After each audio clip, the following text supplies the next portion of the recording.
நீதிமான் தன் நீதியை விட்டு விலகி அநீதி செய்து அதிலே செத்தால் அவன் செய்த தன் அநீதி நிமித்தம் அவன் சாவான். துன்மார்க்கன் தான் செய்த துன்மார்க்கத்தை விட்டு விலகி நியாயத்தையும் நீதியும் செய்வானேயாகில் அவன் தன் ஆத்துமாவை பிழைக்க பண்ணுவான். இன்னைக்கு நீதியிலிருந்து அநீதியா, அநீதியிலிருந்து நீதியா அப்படிங்கிறது தான் இந்த வேதத்துல இருந்து நம்ம பார்க்க போறோம். வேதாகமத்துல 2 மனுஷங்களோட சரித்திரத்தை குறிச்சு நம்ம பார்க்க முடியும். முதல் மனுஷன், அவனோட பேர் சிம்சோன்.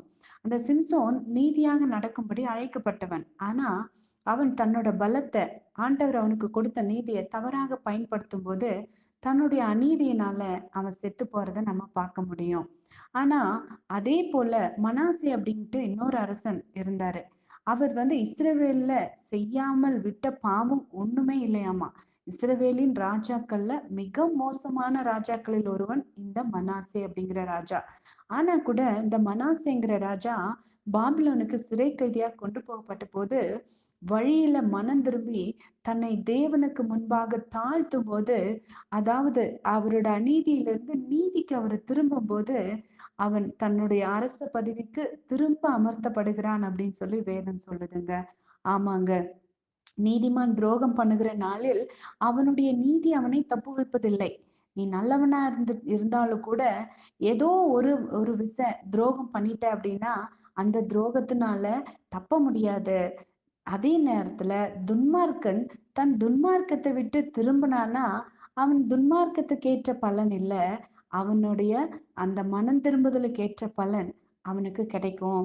அவன் தன் அக்கிரமத்தினால் விழுந்து போவதும் இல்லை. நீதிமான் பாவம் செய்கிற நாளில் தன் நீதியினால் பிழைப்பதும் இல்லை. பிழைக்கவே பிழைப்பா என்று நான் நீதிமானுக்கு சொல்லும் போது அவன் தன் நீதியை நம்பி அநியாயம் செய்தால் அவனுடைய நீதியில் ஒன்றும் நினைக்கப்படுவதும் இல்லை அப்படின்னு வேதம் சொல்லுது. அவன் செய்த தன் அநியாயத்தினால் சாவான் அப்படின்னு சொல்லுதுங்க.